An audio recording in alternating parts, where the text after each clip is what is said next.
Before you scroll away, imagine this. A single father walks out of a glass tower knowing he's just lost the last chance to save his child's future, and 5 minutes later, the same CEO who rejected him is running through the hallway, breathless, whispering, "Find him. We need him now." If stories about second chances, hidden brilliance, and quiet heroes move you, stay till the end. And if this story touches your heart, don't forget to like the video and subscribe to the channel, because stories like this deserve to be shared. The rejection email hadn't even arrived yet when Adam Carter felt it in his bones. He stood in the elevator, tie loosened, resume folder pressed against his chest like a shield, staring at his reflection in the mirrored wall. Tired eyes. Slight stubble he hadn't had time to shave because mornings belonged to packing lunches, braiding hair, and convincing a 9-year-old that school mattered even when life felt unfair. Adam wasn't angry. Anger took energy he couldn't afford. What he felt was heavier, a quiet acceptance that the world rarely bent for men like him. 30 minutes earlier, he had sat across from Victoria Hale, CEO of Hale Dynamics, a woman famous for turning failing companies into empires. She was sharp, composed, and terrifyingly calm. The final interview had been the last gate, the kind that decided whether you stayed poor or finally breathed again.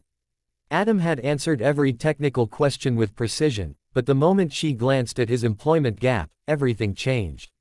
"You left a senior engineering role for almost 3 years," she said, fingers resting lightly on the table. "No consulting, no publications. Just absence." "My wife passed away," Adam replied softly. "I became the parent my daughter needed." Victoria nodded, but her eyes didn't soften. "This role demands total availability. Late nights. Emergencies. We can't afford divided priorities." Adam understood what she meant even if she didn't say it out loud. "Single dad. Risk. Liability. I appreciate your honesty," she concluded, standing. "But Hale Dynamics needs someone who can put the company first. We'll be moving forward with other candidates." That was it. Polite. Final. The kind of rejection that didn't raise its voice but still crushed your chest. Now the elevator chimed, and Adam stepped out into the lobby, sunlight pouring through glass walls he would probably never see again. He checked his phone. A message from his daughter, "Lily, did you get the job, Daddy?" He typed, "Still waiting. Proud of you for your math test today." Then he slipped the phone into his pocket and walked out, unaware that upstairs, the impossible was about to happen. Hale Dynamics had been preparing for a high-stakes investor demonstration for months. A new AI-driven logistics platform, projected to redefine global supply chains, was supposed to go live in exactly 40 minutes. Investors from 3 continents were already connected. Millions, no, billions, hung on a flawless performance. Then the system crashed. At first, it was subtle. A delayed response. A frozen dashboard. Then alarms. Red warnings cascading across screens. The AI began looping corrupted data, misrouting simulated shipments, predicting catastrophic losses.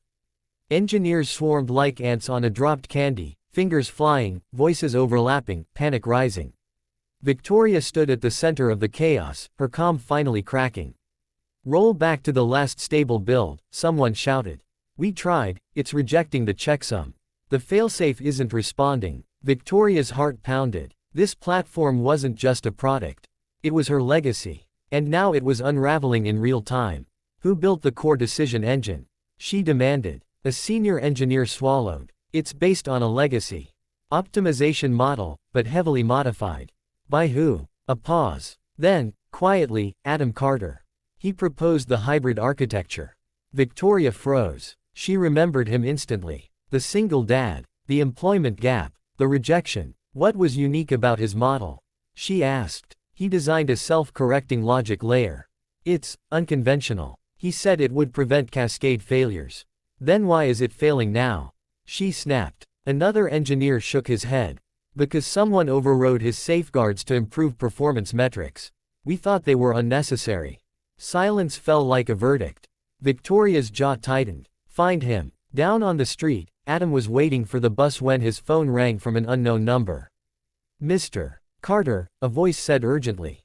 "This is Victoria Hale. We need you to come back. Now." Adam closed his eyes. For a moment, he thought it was a cruel joke. "You rejected me," he replied evenly. "I know," she said. "No excuses." Just truth. And I was wrong. Please. The system is collapsing. You're the only one who understands the core logic. Adam looked at the sky, then at the bus pulling up. He thought of Lily. Of rent. Of dignity. What happens if I say no? He asked. Victoria hesitated. The company could fall. Hundreds of jobs. Years of work. Adam exhaled. I'm on my way. When he returned to the building, no one recognized him at first. He walked straight into the war room, rolled up his sleeves, and approached the main console. Who authorized the override? He asked calmly. A few hands pointed downward. Okay, Adam said, scanning the code at impossible speed. You removed the adaptive throttle. The AI's eating itself because it can't slow down when contradictions appear.